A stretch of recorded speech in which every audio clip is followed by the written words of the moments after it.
Yo, yo, yo, what's good? It's your boy Troublemaker the Rapper, Insanity Family 13, and I'm here to bring you Truth or Dare 2018 horror movie review. This movie is pretty psychological, and honestly, it kind of makes you cringe and just go like, I can't believe this is happening, and whatnot. The story's pretty simple. You know, they're in Mexico, they follow this random dude to this abandoned church. They play Truth or Dare.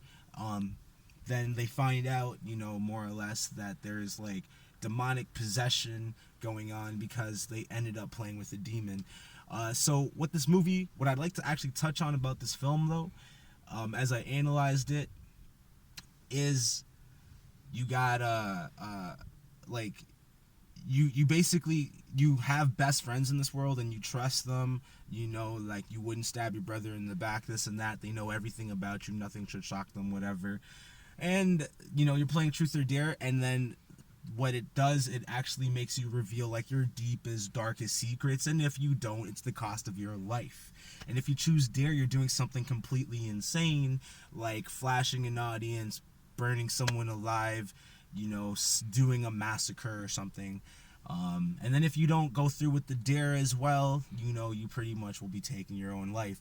What I found amusing throughout the film is that every time there was a possession going on or like a trip out, oh man, there was a smile, like a clown, like Joker, like style, like smile that came across the faces of each person.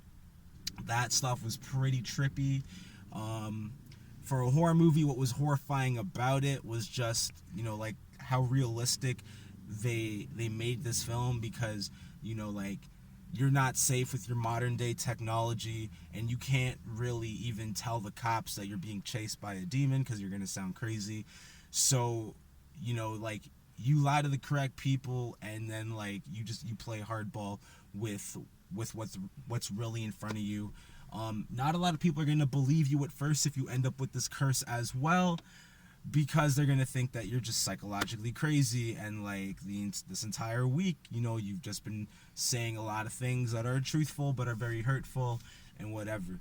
So like if you ended up playing Truth or Dare and you thought it was safe enough to choose truth, believe it or not, like this stuff will like end friendships, end relationships. It'll devastate lives, because pretty much like if you have someone that you're tight with, and then like you both talk shit about another person, and then you get caught up playing that Truth or Dare, and the person's in the room and they're also in the game, like you're just going to how you like, you're just gonna ruin whatever friendship is happening or whatever type of relationship's happening at that point.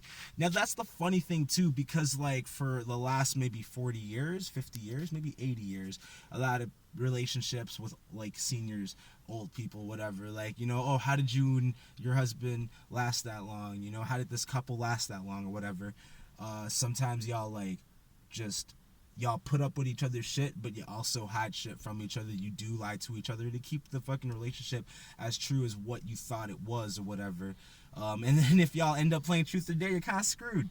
But if that love is true and whatever, y'all able to look past that. Another movie I like to plug that brought that to the light a little bit too, was Game Night. And in Game Night, like they were playing a version of Truth or Dare, and one of the questions was like, oh yeah, drink never have I ever like slept with a celebrity or something. And then like the one girl did drink, and then it's just like the husband was cheesed. It was just like, yo, what the fuck, and spent the whole movie trying to figure that out. So this movie's psychologically good. Scare factor will make you kind of just cringe. It is fast paced. Our movie experience was kind of like tripped out because the sound gave out for a bit. That we missed all the trailers because like I don't know, man, everything was just glitching out. We found out that the projector is run off like a Windows 7 laptop. Yeah, a bunch of weird stuff that we found out. But other than that, this movie was fun to watch. It is a teen scream. In a way, it's like a slasher, a little bit. And yeah, it's just perfect for this time of year, or for this day that's coming out, Friday the 13th. You know, like the movie, they're stuck in the game because of a curse. And Friday the 13th, you got to be superstitious and watch out for bad luck and curses too. So like, I encourage all of you to go watch this, because it's fucking awesome, in my opinion. One like a simple horror movie, and like the fact that they actually have some alright dialogue in it and whatever, and they just kept it going though. A lot of twists, really fast, introducing a new character here or there a little bit. But like it's kind of like, what would you do with this much time on this, like on these days? I kind of wish that the scenes wouldn't cut so fast. Like I kind of wish I saw them travel to the hospital. I kind of wish like saw them travel back from Mexico over to, back to whatever state they were in or whatever. But yeah, like I guess without those extra scenes and whatever, movie kind of just moved on faster. The opening scene was pretty thrilling too. Just watching that girl set the next person on fire was crazy. So yeah, that's what I gotta say. Movie was wickedly awesome. Check it out. I give it like fucking like 3.5, 4 stars out of 5. Just because it's wild, crazy, and psychologically definitely gonna make you think the next time you want to go talk shit about someone, or maybe go be truthful with them instead of starting this whole little army over here.